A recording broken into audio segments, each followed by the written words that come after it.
ជំរាបសួរក៏ដូចជាសួស្តីទៅកាន់ពុកម៉ែបងប្អូនយើងទាំងអស់គ្នាដែលតែងតែតាមដានវីដេអូរាល់សកម្មភាពដែលខ្ញុំបានផុសឬធ្វើការបង្ហោះមិនថានៅលើ TikTok មិនថានៅលើ Channel ឬក៏នៅលើ Page ដែរហ្នឹងហើយថ្ងៃនេះខ្ញុំបានជិះម៉ូតូចេញពីពោធិ៍សាត់ហ្នឹងហើយដើម្បីទៅលេងស្រុកកកូរបងប្អូនហ្នឹងហើយហើយខ្ញុំអត់មានអីដែរបងប្អូនខ្ញុំមានតែថតសកម្មភាពតាមផ្លូវអញ្ចឹងណាហ្នឹងហើយសម្រាប់ចែកជូនពុកម៉ែបងប្អូនយើងទាំងអស់គ្នាបានទស្សនាបានមើលកំសាន្តបន្លៃអារម្មណ៍បន្តិចទៅហ្នឹងហើយទៅសិនតែខ្ញុំនិយាយទៅមានការខុសឆ្គងឲ្យសូមអធ្យាស្រ័យខន្តីអភ័យទោសផងហ្នឹងហើយអូថ្ងៃនេះដែរគឺនេះខ្ញុំដល់វងមូលវងមូលអីគេវងមូលពោធិ៍សាត់ណាវងមូលចានវងមូលផ្តិលគេណាហ្នឹងហើយខ្ញុំអត់សូវចេះនិយាយទេហ្នឹងហើយបងប្អូនសូមអធ្យាស្រ័យផងហ្នឹងហើយចាំបងប្អូនមើលទៅហ្នឹងហើយខ្ញុំធ្វើដំណើរខ្ញុំតែងតែដាក់កាមេរ៉ាហ្នឹងហើយដើម្បីថតពីសកម្មភាពតាមផ្លូវអញ្ចឹងណាហ្នឹងហើយវាអត់មានអីអស្ចារ្យទេបងប្អូនហ្នឹងហើយតែគាត់ថា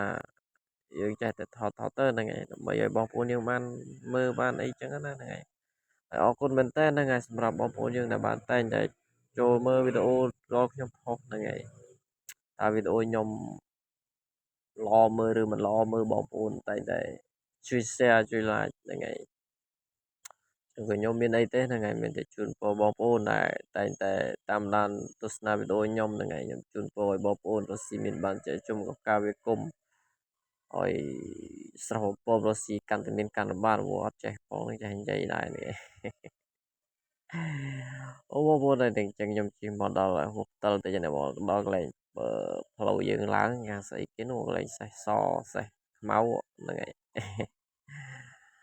បងប្អូនអើយស្អាតហើយយើងជិះផ្លូវកាត់បងប្អូនតបានឡើងដល់ផ្លូវធំទេហ្នឹងហើយតដល់ផ្លូវធំទេផ្លូវធំនៅខាងមុខ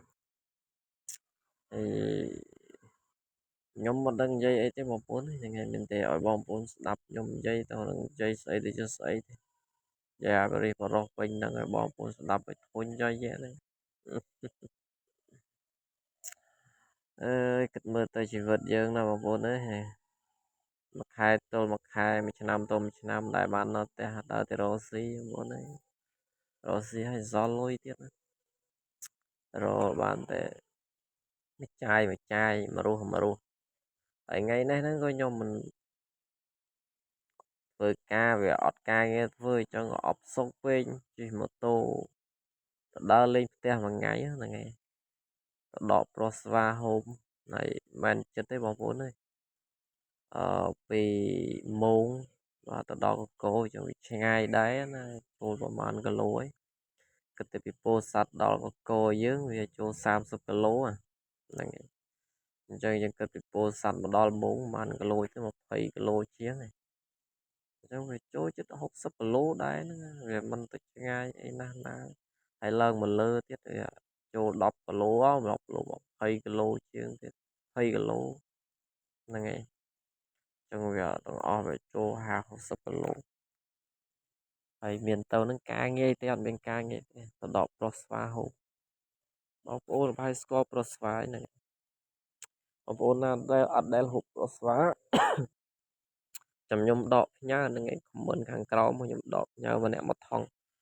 ខេត្តនេះពងពេញប្រុសស្វាហ្នឹងឯងអើយជីវិតមើលទៅជីវិតលំបាកណាស់ហ្នឹងហើយវីដេអូយើងមានអីទេមានតែទស្សនភាពតាមផ្លូវចឹងហ្នឹងហើយអរគុណពុកម៉ែបងប្អូនទាំងអស់គ្នាហ្នឹងហើយតែតែងតែទស្សនាវីដេអូខ្ញុំបាទរាល់ធ្វើការផុសហ្នឹងហើយក៏ជាចុងក្រោយសូមជូនពរបងប្អូនឲ្យបានសុខសប្បាយហើយកុំភ្លេចជួយ like ជួយ share នៅផងអរគុណបាយបាយ